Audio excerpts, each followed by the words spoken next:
this guy's garage.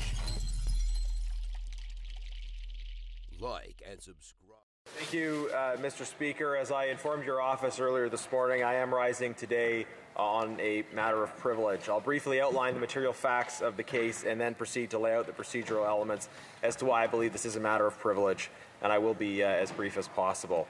The member for Scarborough-Guildwood and I serve as co-chairs in an organization called the Interparliamentary Alliance on China, or IPAC. IPAC is an international cross-party group of legislators working together towards reform on how democratic countries approach China, with co-chairs representing a cross-section of the world's major political parties: Republicans and Democrats in the United States, Liberal and Labour in Australia, politicians from the left and right in Europe, and diverse political parties across Asia and Africa. I am very proud of the work of this organization.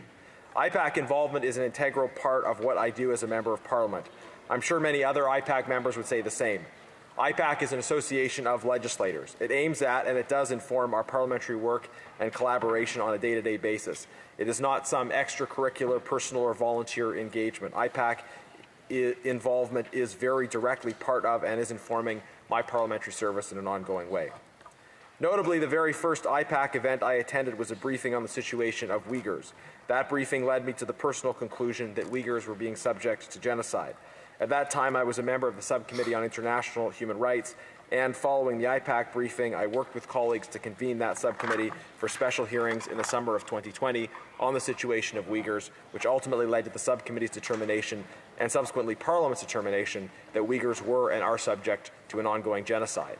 So there was a line between information IPAC gathered and shared about Uyghurs and our own groundbreaking determination on the matter. In early 2022, when informal debates were happening about whether to restart the Special Committee on Canada-China Relations, members of the International Legislators Network expressed support for the reinstatement of the committee as playing an important role in the global conversation around China policy. The committee was ultimately re-established. These are two of many examples whereby the work of IPAC informed the work of our Parliament. Additionally, as our party's Shadow Minister for International Development, I would highlight that the sessions I have attended through IPAC and the relationships I have formed with legislators from around the world through IPAC, including in the Global South, have shaped my awareness and understanding of a broad range of issues. Because of its good and effective work, IPAC has unsurprisingly become a target for the CCP. In fact, in the Jimmy Lai sham trial in Hong Kong, IPAC's Executive Director, Luc de Pulford, and IPAC's Japan Director, Shiori Kano, have been accused as co-conspirators. Mr. de Pulford recently testified before Canada's Subcommittee on International Human Rights regarding this matter. Because IPAC is creating an effective global coalition of democratic legislators to challenge CCP abuses, it has become a unique target of the CCP, particularly its Secretariat, but also its legislators.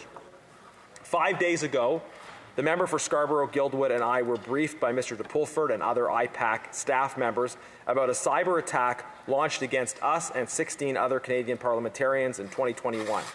This attack was launched by the group known as APT-31, Advanced Persistent Threat 31. It is a known PRC state-backed hacking outfit. This was part of a coordinated attack on IPAC-affiliated legislators throughout the world. IPAC learned about this attack in general through an unsealed indictment released by the U.S. Department of Justice on March 25th of this year. The indictment is also publicly available. The fact that Canadians were targeted and the names of those targeted has been released through subsequent correspondence between IPAC and the U.S. government and covered in this morning's Globe and Mail. This morning's Globe story covers the matter in detail and lays out the chain of events. Not all of the Canadian parliamentarians affected have confirmed that their names can be mentioned, and we have committed to not naming members without their agreement. Significant efforts have been made to ensure all are aware. I can confirm that the members affected include myself, the member for Scarborough-Guildwood, the member for Humber River-Black Creek, the member for Calgary-Shepherd, the member for Calgary-Midnapore, the member for Selkirk-Interlake-Eastman, and Senator McPhedran from the other place. This was identified as a progressive reconnaissance attack, an attack aimed at gathering basic but useful information to be used for subsequent escalating attacks against us. As mentioned, the IPAC Secretariat found out about this attack quite recently through the unsealing of an indictment in the United States. The relevant section of the indictment reads as follows. In addition to targeting U.S. government and political officials, the conspirators also targeted other government officials around the world who expressed criticism of the PRC government. For example, in or about 2021, the conspirators targeted the email accounts of various government individuals from across the world who are part of the Interparliamentary Alliance on China, IPAC. a group founded in 2020 on the anniversary of the 1989 Tiananmen Square protests, whose stated purpose was to counter the threats posed by the Chinese Communist Party to the international order and democratic principles. In or about January 2021, the conspirators registered and used 10 conspirator-created accounts on an identified mass email and mail merge system to send more than 1,000 emails to more than 400 unique accounts of individuals associated with IPAC. Similar to the mailing tools utilized to target U.S. officials and politicians, the mailing tool used in this campaign allowed the conspirators to track delivery metrics on emails and receive data from victims that opened the emails, including the victims' IP addresses, browser type, and operating system." End of quote. The IPAC Secretariat contacted the U.S. government to ask why this information had not been shared with IPAC-affiliated legislators earlier. This question is answered in an email sent by Mr. DePulford to targeted legislators last week. Mr. DePulford wrote, "The FBI made clear that they were prevented from informing legislators around the world directly by their own rules regarding sovereignty. For this reason, in 2022, when they learned about the attack, the FBI issued foreign dissemination requests to every government with impacted legislators. To our knowledge, only 2 of those governments informed their legislators. This information has all been confirmed in today's Globe and Mail. The FBI has confirmed that Canadian parliamentarians were targeted with a progressive cyber attack by a foreign government. The FBI informed the Canadian government, and information was not shared with Canadian legislators. As the member for Scarborough-Guildwood and I have already said in a joint statement, it is unacceptable that we were not informed about this. Following another incident where a member of Parliament was targeted by the PRC and not informed about it, assurances have been given that members would be informed going forward, but this still appears not to be happening. The government, in fact, issued a directive last May saying that members of Parliament should be informed in such cases, and yet members of Parliament were not informed. And it would have been particularly important for us to be informed because of the progressive nature of the attack. We could have worked with the appropriate authorities to take steps to protect ourselves and ensure the security and functioning of our parliamentary and personal email accounts, but we were not able to because we were not informed. And this affected the security of our work as parliamentarians and potentially allowed a foreign entity to have greater awareness of and to seek to counter our efforts. These are the substantive details of the issue, and now I'll proceed to some procedural aspects and precedents. The House recently dealt with a question of privilege raised by the member for Wellington-Halton Hills regarding threats made against his family by representatives of a foreign government, the same foreign government we are discussing today. These cases are different insofar as this case involves hacking, monitoring, and potential disruption as opposed to personal threats. However, both involve cases of parliamentarians identified based on their parliamentary activities, where a foreign government was seeking to interfere with their parliamentary work and where parliamentarians were not informed. Based on that, the precedent set by the ruling from your predecessor on the question from the member for Wellington-Halton Hills clearly applies. When raising this question of privilege regarding foreign interference 3 days short of a year ago, the member for Wellington-Halton Hills cited House of Commons Procedure and Practice 3rd edition at pages 107 to 108, which states, in order to fulfill their parliamentary duties, members should be able to go about their parliamentary business undisturbed.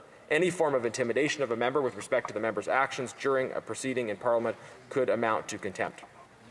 In the previous case, the member was not informed of threats being made. The Speaker found that the existence of those threats, which the government knew about all along, constituted a prima facie instance of the breach of his parliamentary privilege, and the House subsequently agreed to put the matter to the Procedure and House Affairs Committee. In this case, the present case, we know that 18 Canadian parliamentarians were the subject of the first stage of a progressive attack, the full scope or intentions of which remain unknown, but which was clearly targeted at critics of a particular foreign government with the goal of impacting their work in some way. The extent to which that work was impacted, through the subsequent disruption of communications or through monitoring of our activities to facilitate the disruption in other areas, remains a relative unknown. But we do know that our work as parliamentarians was under attack, and that once again Canadian authorities responsible for protecting our democracy did not pass critical information along to parliamentarians, information that they had. Should this matter be considered by a committee, I think one remedy we may want to consider is having Parliament ask foreign, like-minded intelligence agencies to inform Parliament directly of threats against its members. But for the time being, I think the appropriate step is a referral to committee for further study. In the interest of time, I will not cite all of the procedural arguments used by the member for Wellington-Halton Hills or read from the ruling of the Speaker at that time. All that information is clearly accessible and highly relevant. There is one other much older precedent that I would like to put before the House, where attempted electronic surveillance of Parliament was found to violate parliamentary privilege. The case is from 1973, when the NDP caucus room was bugged as apparently discovered by Mr. Ed Broadbent and as reported to the House by Mr. David Lewis. The matter was of such urgency that Mr. Lewis was able to rise without having given the proper notice and without even having the relevant privilege motion in readiness.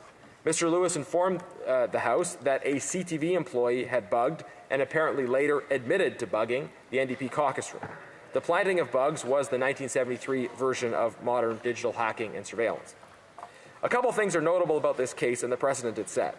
First, interestingly, Mr. Lewis considered the intentions of the CTV employee to be fairly benign.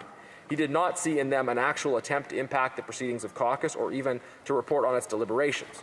Apparently, the reporter simply wanted to demonstrate the ease with which a bug could be placed. However, notwithstanding his general willingness to view the intentions of CTV in a charitable light, Mr. Lewis noted, whatever the intentions, admirable or not, the people responsible for this in the CTV network may have had in mind. I suggest to you, sir, that it is a violation of everything I could think of in connection with the privileges of Parliament.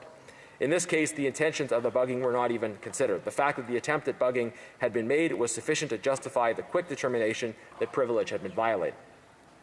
The second notable feature of this case is that the matter was disposed of in a somewhat irregular way. Mr. Lewis raised the question of privilege without the proper notice and without a motion ready to move. In response, the Speaker immediately told the House, quote, "It is obvious to the Chair that there is a prima facie case of breach of privilege." The Speaker suggested that the matter be paused until Mr. Lewis could bring the appropriate motion. However, members agreed instead to propose and adopt a quick remedy to the question of privilege right away. A motion was adopted by unanimous consent to order CTV to surrender any tapes acquired through the bugging of the NDP caucus meeting. In this case, the view of the House was that a simple remedy was appropriate. The case in question was much less complicated than the present case because in 1973 the person responsible for the bugging had already confessed and the House felt confident that the associated tapes could be easily accessed. Obviously, in the present case, the discussion of remedy is more complicated and would, in my view, require the usual process of a committee study. But regardless, the Speaker clearly indicated right away, without even needing to reflect on the circumstances, that the bugging of a caucus room, regardless of the intention of the person doing the bugging or the subsequent use of the tapes, constituted a clear prima facie case of breach of privilege. The attack on our email accounts by a foreign actor, clearly much more dangerous than CTV, demonstrably exceeds in seriousness the matter which a previous Speaker saw as an immediate and obvious breach of privilege. Although we do not have the benefit of a lengthy written ruling read by the Speaker, we have, for the record, the clear judgment of the Speaker and the subsequent unanimous judgment of the House. Mr. Speaker, in light of the facts and the precedents, I suppose it is evident that I feel this is a rather clear and obvious matter, and I expect that my colleagues in other parties will generally concur. I am ready at the earliest moment to move the appropriate motion. Members of this House have had fine and important words to say, and I believe in many cases to say sincerely, about the need to combat foreign interference. The member for Scarborough-Guildwood and I have been able to speak with one voice on this particular matter. But still, despite the many professions, it seems that there is still a gap in terms of informing and protecting members of Parliament in the exercise of their parliamentary duties, and this is a matter which should be taken up as soon as possible. Thank you very much. I thank the honourable member from Sherwood Park, Fort Saskatchewan, for raising this very serious matter, and I will come back to the member very quickly on this matter. But I do see that the honourable member from Humber River, Black Creek, is raising on a same question of privilege. Mr. Speaker, if I can just add on to and thank my honourable colleague for using a question of privilege this morning to raise a very important issue. There are numerous of us that are members of the IPAC organization, and what has happened here now is a breach of our privileges, not being notified that, and this goes back to 2022. So I think it's a very serious breach of our privileges, and the fact that we continue to be so naive. Well, we are the voices of Canadians. When we talk about whether we're talking about China, Iran, or Russia, we have to be able to speak with the protection that's required and not have to be concerned about being intimidated or hacked or other things that would happen to us. I think it's another way of intimidation in a very serious way. And I would expect that our government would ensure that we have the necessary information to protect ourselves and to make sure that our systems are protected. So I would very much look forward to the motion that my colleague is interested in putting on the floor, and whatever actions we can take. We all need to know that we are free to voice our concerns on behalf of our residents and be safe at doing that. And so I think it's very important that we get some answers here as to why we were not notified and what's happening next and how do we better protect ourselves in the future. Thank you. I also see that the honourable member from New Westminster Burnaby is rising on the same question of privilege. Thank you very much, Mr. Speaker, and I have been listening very attentively to the interventions by both members and understand the need to proceed to your ruling as quickly as possible, but would like to reserve the ability to intervene in a very short order in the course of the next hour or so. Thank you. And I also see that the Parliamentary Secretary to the House Leader is also rising on a same point of order. Thank you, Mr. Speaker. As I'm sure you and members understand and appreciate, the government takes foreign interference very seriously. I'd like to review in terms of what's being said this morning. This is the first I've heard of it, and report back to the Speaker in terms of a positioning on it.